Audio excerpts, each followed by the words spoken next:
Сәлеметсіздер ме оқушылар, математика сабағын бастаймыз. Бүгін бізде 120-шы сабақ. Разрядтан 2 рет аттап өту арқылы жазбаша көбейту және бөлу алгоритмі деп аталады.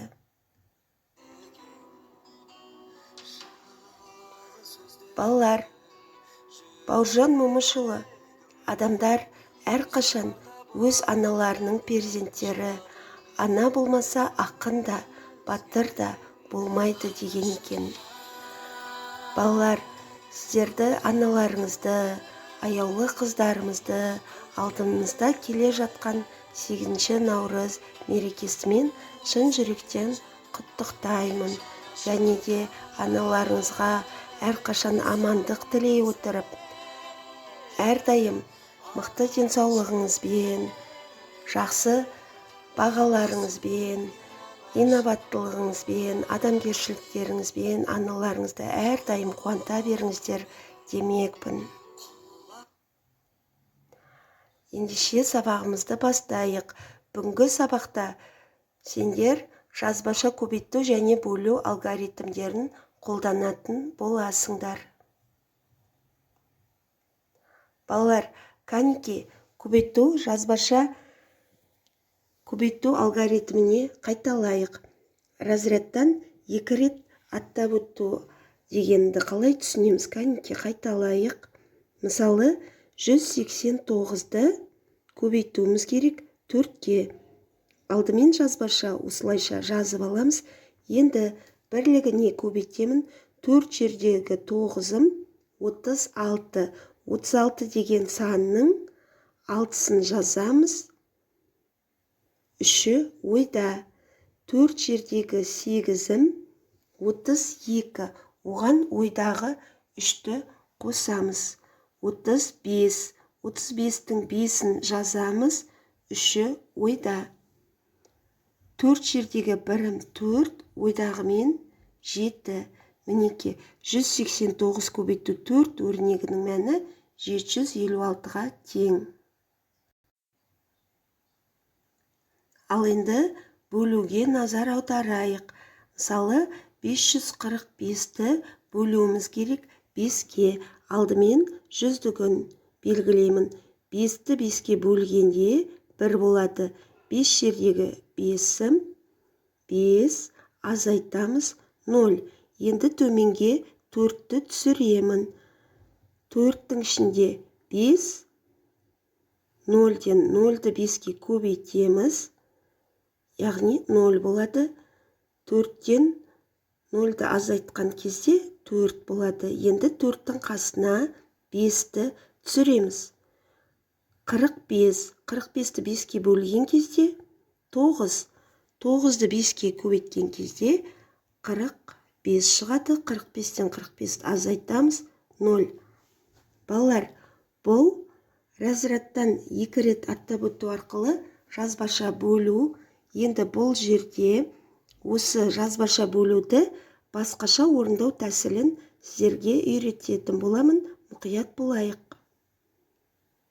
Мысалы, жаңағы сандар 545-ті 5-ке бөлуім керек. Алдымен 100-дүгін белгілеймін. 5. 5-ті 5-ке бөлемін. 1. 5 бірім. 5. 5-тен 5-ті азайтамыз. 0. Енді 4-ті түсіремін. 4 5-ке жетпейді, кіші одан, сондықтан 4-тің қасына 5-ті түсіремін. Енді мынадай қағиданы жаттап алайық. Егер жоғарыдан 2 санды бірдей түсірсек, онда 0-ден береміз. Түсінікті ме? Жоғарыдан 2 разрядты төмен қарай түсірсек, онда бөліндінің қасына 0-ді тіркеп жазамыз. Енді ары қарай бөле береміз.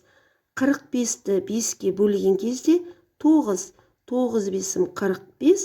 45-тен 45-ті азайтамыз. 0 шықты. Өрнектің мәні 109-ға тең болды. Балалар, оқулықпен жұмыс жасайық. 86-шы бетті ашық қойыңыздар. Онда бірінші тапсырма бар. Кімдердің бейнесін көріп отырмыз? Тапсырмада не айтылған екен? өрнек пен оның мәнін сәйкестендіріп, Қазақстан суретшілерінің аты жөнін анықта деді. Балалар, біз қазақтың көрнекті суретшісі Әбілхан Қастеевті білеміз, солай ма? Енді оның бейнесі қайсысы екен? Және одан да басқа Молдахмет Кенбаев, Әубәкір Исмаилов, Николай Хлудовтың қайсысы бейнелері қайсысы екендігін табу үшін біз есептерді орындауымыз керек. Алдымен қарайық, 9 Молдахмет Кенбаевтың бейнесін табайық. 910-нан 310-ды азайтқан кезде 600 шығады. 600-ды 6-ға бөлген кезде 100 шығады. Енді 100 деген өрнек, мінекей демек, Молдахмет Кенбаевтың бейнесі, міне көрдік пе?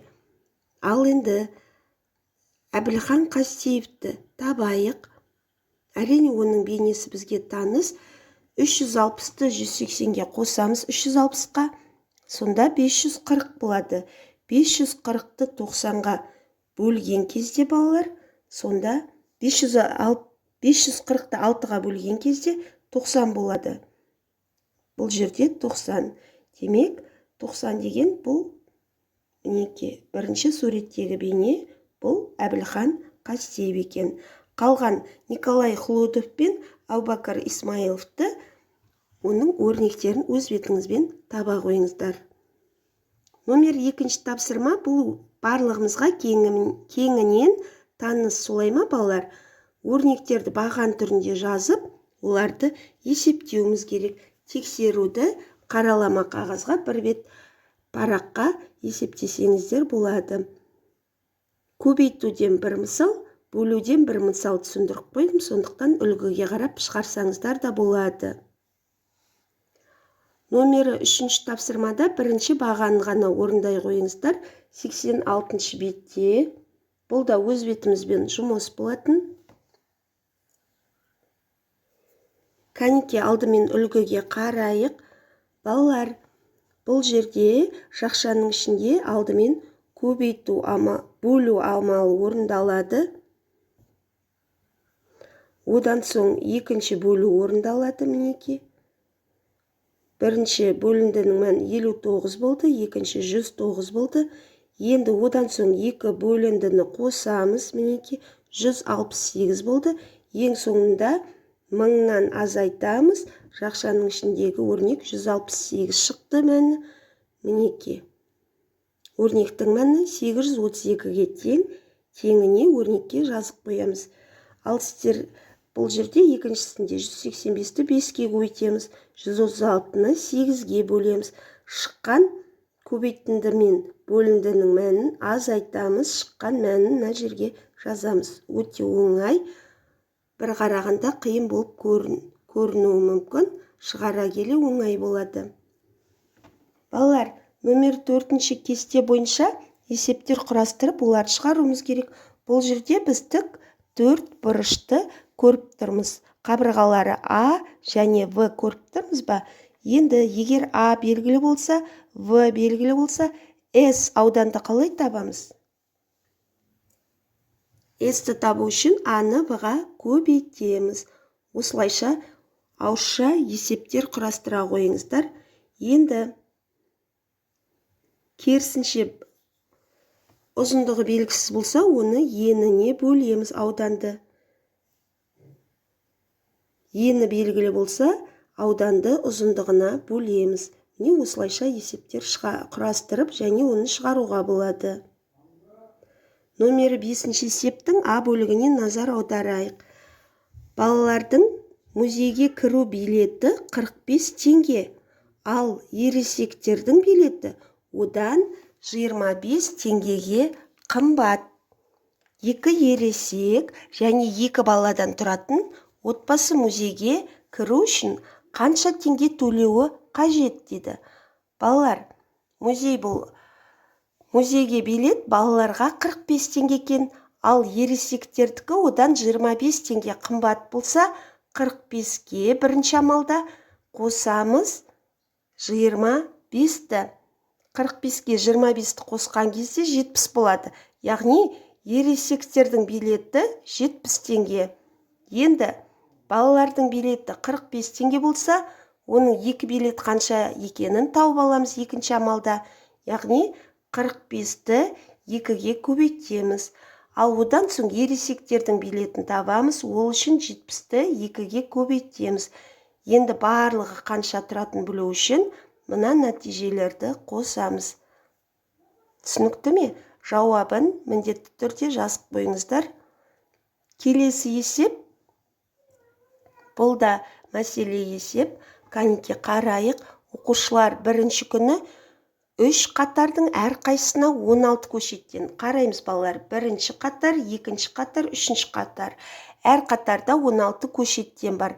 Ал екінші күні және 9 көшет отырғызылды. Мінеке 9 көшет. Сонда барлығы 2 күнде қанша көшет отырғызылды дейді. Қалай шығарамыз? Алдымен бірінші күні қанша көшет отырғызғандығын табамыз. Ол үшін 16-ны 3-ке көбейтеміз. Және оған 9 көшет екінші күндігін қосамыз. Сонда 2 күнде барлығы қаншасы отырғызылғаны белгілі болады. Балалар, бүгінгі сабағымыз аяқталды. Үйге тапсырмаға номері 6 есептің ә бөлігін ала қойыңыздар. Жарайсыңыздар, сау болыңыздар.